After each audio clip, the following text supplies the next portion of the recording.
Describe. So I'm changing the O-rings, well, the grommets, not O-rings, the grommets for the valve cover gasket. Well, actually, it holds the valve cover down. For what kind of car? Well, this car happens to be a 98 Honda Accord. And so you got the valve cover bolt here with the old existing grommet on there. Has the metal washer on top.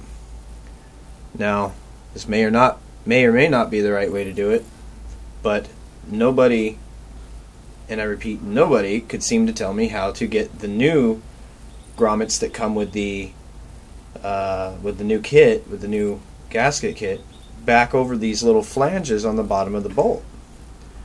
There's been a couple threads on the internet that said you could go ahead and put a 6mm washer and a hex nut on the bottom, and it would essentially force it over that. Now, I've already busted a couple just trying to shove them over it, and I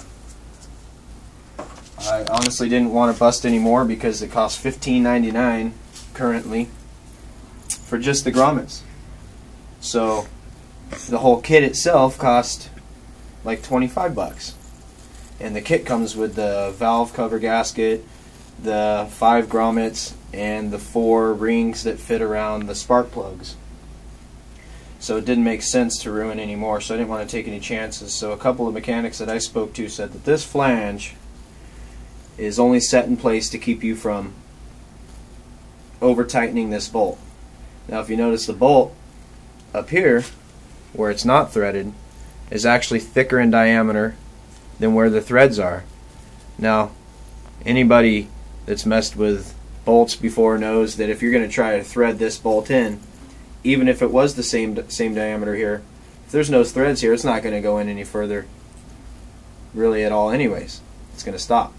So what I'm doing is I'm just going to grind this flange down to pretty much even with this diameter of this non-threaded part of the bolt, and avoid hitting the threads. Of course, you don't want to damage the threads at all.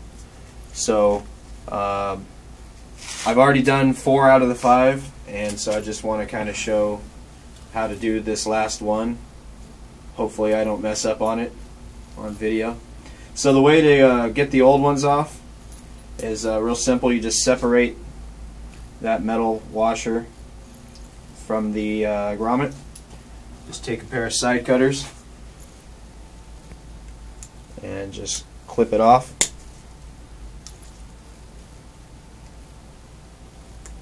Like so.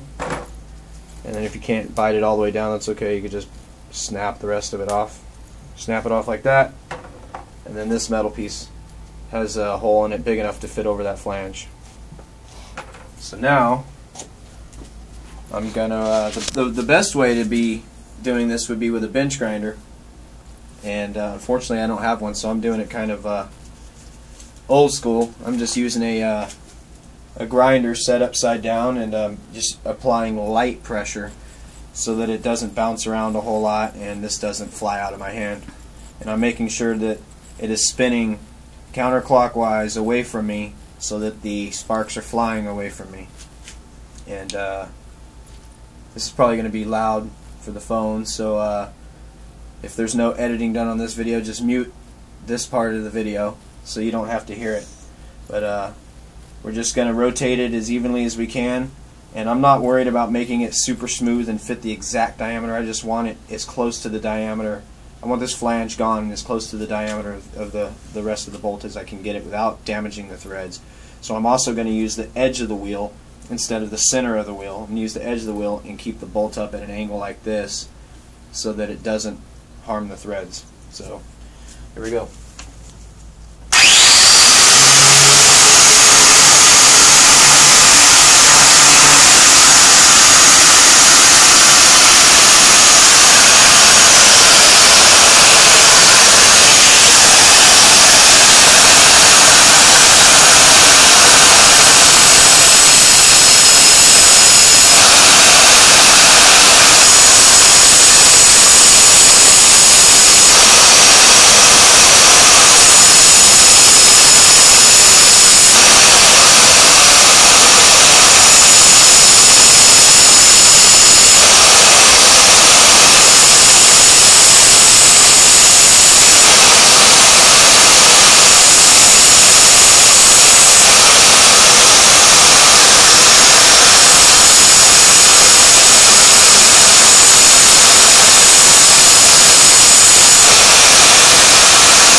So now I know that it's pretty much flush with the rest of the bolt. I'm going to take off any little burrs that might be there so that when I push the grommet over, it doesn't harm the inside of that seal. And those little burrs should come off really easy, even with gloves on. So pretty much got those off. I can even just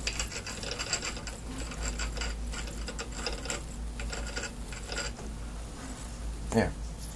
It's pretty much nice and smooth, and I know I've gone far enough, if not almost too far, because I started to touch the flush part of the bolt, which I didn't really want to do, but that's okay. You can see the threads are unharmed. So now we're going to take our new seal, new grommet rather. I'm not going to separate this at all because it's going to fit through. I'm going to come over here and apply a little bit of grease. I would use grease rather than an oil because the grease is thicker and won't drip off. I'm just going to kind of cake that hole with it. And this is just multi-purpose grease. No, I'm not promoting 76. Just it's what I happen to have. It's like a 20-year-old tube anyways. So I'm just going to take it, center it in there. I'm just going to lightly push it through while rocking it back and forth, and boom, went right over. I'm going to go ahead and clean off the bolt, and voila. Now we have yet to apply it, put the valve cover back on, and make sure that it all goes well, but everybody agrees that should work, and it's just to stop the bolt from going down too far. So if it doesn't work, I'll post another one and let you know, hey, don't do that. Have a good day.